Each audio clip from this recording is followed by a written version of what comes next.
పగులుతున్న యువతరం నేడు జగనన్నను పీలుస్తోంది చూడు. రగులుతున్న యువతరం నేడు జగనన్నను పీలుస్తోంది చూడు. అణగారిన దీనులకు దీపమై వెలగాలి, బానిసైన పేదలకు తోడుగను నిలవాలి. జాగు చేయక జెండా పట్టవయ్యా, అభివృద్ధికి బాట వెయ్యవయ్యా.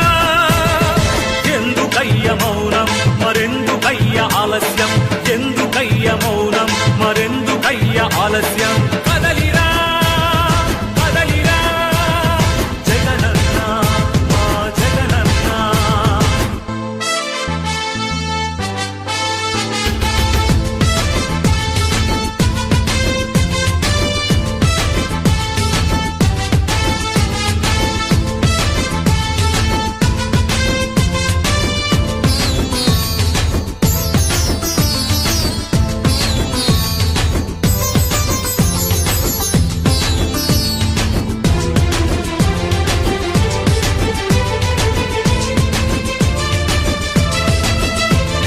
ఫ్యాక్షనిస్టు అన్నారు, రౌడీ రాజ్యమన్నారు, ప్రాణానికి ప్రాణమైన తాతయ్యను చంపారు.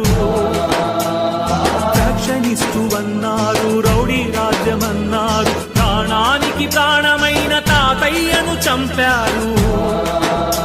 నువ్వు ఫ్యాక్షనిస్టు అయితే వారు ఒక్కరైన మిగిలే వాళ్ళ.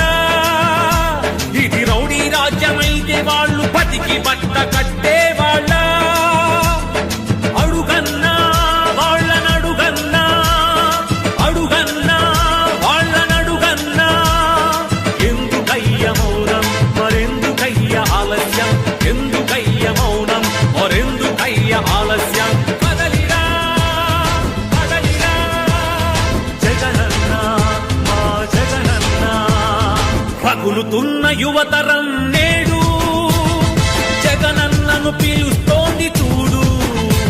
అన్నా, నేను ఎంబీఏ చదవాలనుకున్నాను, అది నా కోరిక. కానీ మా అమ్మ రోజు కూలీనా, మా నాన్నగారు లేరు, చనిపోయారు.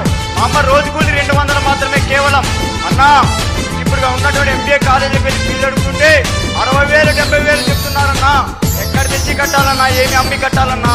మా అమ్మ రోజు కూలి 200 అన్నా. ఎలా చదివించగలదన్నా నన్ను?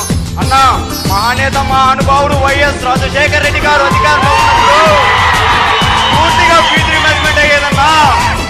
మీరు మళ్ళీ అధికారంలోకి వస్తే ఫీజు రిమెంబర్మెంట్ పూర్తిగా ఇస్తారని, నాలాంటి పేద విద్యార్థుల జీవితానికి భరోసా కలిగిస్తారని ఆశిస్తున్నానన్నా. రగులుతున్న యువతరం నేడు జగనన్నను పీలుస్తోంది చూడు.